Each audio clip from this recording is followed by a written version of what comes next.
साल साल की मेहनत और जद्दोजहद के बाद अपना नाम बनाने वाले मारूफ पाकिस्तानी गुलकार आतिफ असलम आज एक ब्रांड हैं जो तस्लीम करते हैं कि स्टार बनना आसान होता है लेकिन स्टारडम बरकरार रखना काफी मुश्किल काम है। आतिफ असलम बिलाशुबा मुल्क के महंगे और मालदार तरीन सिंगर्स में शुमार होते हैं। लाहौर के पोश इलाके डिफेंस में रिहाइश पसीर 40 साल आतिफ असलम कीमती गाड़ियों के मालिक हैं और साल में 2 मरतबा छुट्टियां गुजारने बैरून मुल्क भी जाते हैं। दुनिया भर में आतिफ असलम के फैंस की तादाद लाखों में है और लड़कियां तो उनकी दीवानी हैं, लेकिन बीवी के अलावा आतिफ की कोई गर्लफ्रेंड नहीं। शादी से पहले सारा ने अपने होने वाले शौहर आतिफ से पूछा था कि आपकी कोई गर्लफ्रेंड तो नहीं। इस पर आतिफ ने नेगेटिव में जवाब दिया था, जो बाद में भी सच साबित हुआ।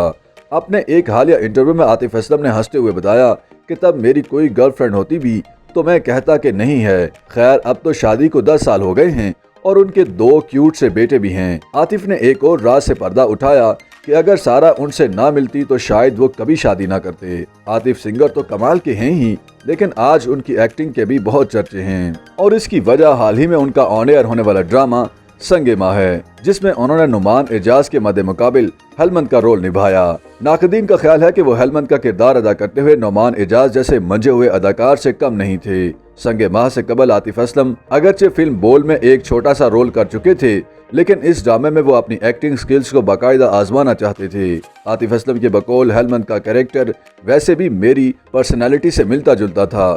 मैंने जब ये स्क्रिप्ट पढ़ा तो मुझे लगा कि ये तो मेरे जैसा ही सर फिरा किरदार है जो शायरी में बातें करता है, जिसकी अपनी ही फिलॉसफी है। हाँ, मगर वो हेलमंद की तरह वहशी हरगिज नहीं। आतिफ के इस ड्रामे को उनके इंडियन फैंस ने भी बहुत सराहा। अपनी आवाज से दुनिया को दीवाना बनाने वाले आतिफ असलम अपनी पहली एल्बम जल परी के आज भी दीवाने हैं। अपने 17 साल करियर में उन्होंने टीवी से लेकर कोक स्टूडियोज तक बेशुमार काम किया, लेकिन वो कभी भी अल्लाह का शुक्र अदा करना नहीं भूलते। कोविड के दिनों में वो अल्लाह के कुछ ज्यादा ही करीब हो गए। उन्होंने अपनी खूबसूरत आवाज में अल्लाह के 99 नाम रिकॉर्ड करवाए। इसके अलावा उन्होंने अज़ान भी रिकॉर्ड करवाई। आतिफ में रूहानियत का एलिमेंट कितना है, इसका अंदाजा ताजदार हरम सुनने वालों को बखूबी होगा, जिसे वो बावजू गाते हैं। अक्सर जूते भी उतार देते हैं। आतिफ कहते हैं कि बेचने को तो आप कुछ भी बेच सकते हैं, लेकिन ताजदार हरम से मैं लोगों में रूहानियत वापस लाया हूँ। West Indies, America, Europe, Australia, Malaysia और फिजी समेत दुनिया में हर जगह आज भी ताजदार हरम से समा बन जाता है। एक के बाद एक एल्बम, बॉलीवुड हिट्स और कवाली के बाद आतिफ रैप की तरफ भी आए। सजन दसना, क्रिकेट खिडाइए, रात, अजनबी, आतिफ जो भी म्यूजिक करते हैं अपनी जात के लिए करते हैं और उनका यही स्टाइल बिकता है। इंडियन म्यूजिक डायरेक्टर भी अपना म्यूजिक देने के बाद आतिफ से फरमाइश करते हैं कि अब वो अपने स्टाइल में गाएं।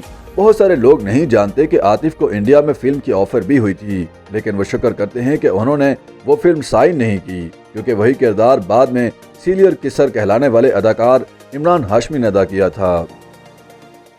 YouTube पर गूगली न्यूज देखने के लिए youtube.com की सर्च बार में गूगली न्यूज टीवी टाइप करें। गूगली न्यूज के पेज पर सुर्ख रंग के सब्सक्रिप्शन वाले बटन पर क्लिक करना ना भूलिए। YouTube पेज पर अपलोड होने वाली वीडियो से बाखबर रहने के लिए बेल आइकन पर क्लिक कीजिए। आपको हर नई वीडियो के बारे में नोटिफिकेशन मौसूल हो जाएगा।